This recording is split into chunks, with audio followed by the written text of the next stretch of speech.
हाँ तो बच्चों, आज का टॉपिक है डाई हेलो एल्केन। ठीक है, ये चैप्टर फर्स्ट ही है आपका। एल्केनों के दो हाइड्रोजन परमाणुओं को दो हाइड्रोजन परमाणु द्वारा प्रतिस्थापित करने से बने यौगिकों को डाई हेलो एल्केन कहते हैं। ठीक है, डाई हेलो एल्केन के प्रकार ये निम्नलिखित तीन प्रकार के होते हैं। नंबर 1 है जेम डाई हैलाइड। जब दोनों हाइड्रोजन परमाणु एक ही कार्बन परमाणु से जुड़े होते हैं तो उन्हें जेम डाई हैलाइड कहते हैं। अब आप यहाँ पे देखेंगे, एग्जाम्पल देखेंगे, यहाँ पे क्या CH3 सिंगल बॉन्ड C, फिर यहाँ पे क्या Cl2 सिंगल बॉन्ड CH3। अब यहाँ पे देखेंगे एक ही कार्बन परमाणु, यहाँ पे क्या एक ही कार्बन परमाणु है, इस पर क्या दोनों हाइड्रोजन जुड़े हुए हैं। तो अगर इस प्रकार की स्थिति होगी तो क्या होगा, जेम डाई हैलाइड। ठीक है, इसका IUPAC नाम क्या है, 2,2 डाई क्लोरोप्रोपेन। ठीक है, दूसरा क्या है विसनल डाई हैलाइड।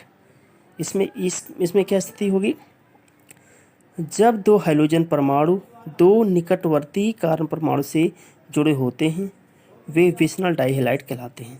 निकटवर्ती कार्बन परमाणु क्या, पास के कार्बन परमाणु से जुड़ी होती है। जैसे यहाँ पे देखेंगे, यहाँ पे क्या है CH2, यहाँ पे क्या Cl हाइड्रोजन है, तो आप देखेंगे एक हाइड्रोजन इस कार्बन परमाणु से, दूसरा निकटवर्ती इस कार्बन परमाणु से जुड़ा हुआ है।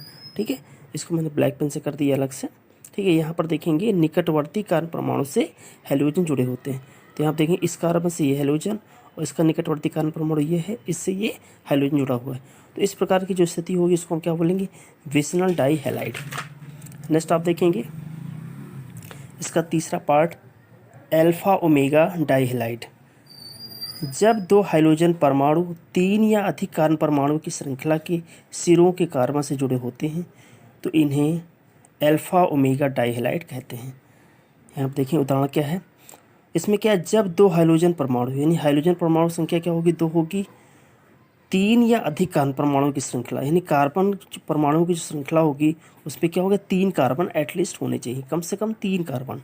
ठीक है, और जो हाइड्रोजन की जुड़ने की स्थिति होगी वो क्या होगी, सिरों पर। जैसे इस कार्बन का सिरा ये है और इस कार्बन का सिरा ये, तो ये क्या होगा, सिरे के कार्बन से जुड़े होंगे। ठीक है, तो यहाँ पे देखेंगे इस कार्बन से ये हाइड्रोजन जुड़ा हुआ है, इस कार्बन से हाइड्रोजन, इसको मैंने अलग से दिखाया है। देखेंगे इस कार्बन से ये हाइड्रोजन जो कि ये सिरा है इसका दूसरा सिरा ये है, इससे ये हाइड्रोजन जुड़ा हुआ है। इसका IUPAC नाम आप जानते हैं 1,3 डाइक्लोरोप्रोपेन। ठीक है, नेक्स्ट आगे है हेलो एरीन्स। तो हेलो एरीन्स क्या है, एरोमेटिक हाइड्रोकार्बनों के हैलोजन व्युत्पन्नों को हेलो एरीन्स कहते हैं। एरोमेटिक हाइड्रोकार्बनों के हैलोजन व्युत्पन्न, तो इसके पहले मैंने आपको बताया एरोमेटिक मीनिंग्स क्या होता है, बेंजीन। तो बेंजीन के हैलोजन व्युत्पन्न को हम क्या बोलते हैं, हेलो एरीन्स, या एरोमेटिक हाइड्रोकार्बन के हैलोजन व्युत्पन्न को हम क्या बोलते हैं, हेलो एरीन्स। बेंजीन व उसके समजात यौगिक हैलोजनों से अपक्रिया करके दो प्रकार के प्रतिस्थापन उत्पाद बनाते हैं जो हैलोजन परमाणु से जुड़ने के स्थान पर निर्भर करते हैं। तो ये क्या है, इसकी पार श्रृंखला है, और ये क्या है, इसकी बेंजीन वलय। वलय क्या होती है, 1 2 3 4 5 6, ये इसकी वलय होती है। अगर बेंजीन वलय से जुड़ सकता है इसको नाभिक बोलते हैं, और ये पार श्रृंखला जुड़ सकता है। इसका एलिफैटिक भाग ये है, अगर इस कार्बन से जुड़ेगा तो ये क्या होगा, एलिफैटिक भाग, अगर वलय जुड़ेगा तो क्या होगा, बेंजीन वलय।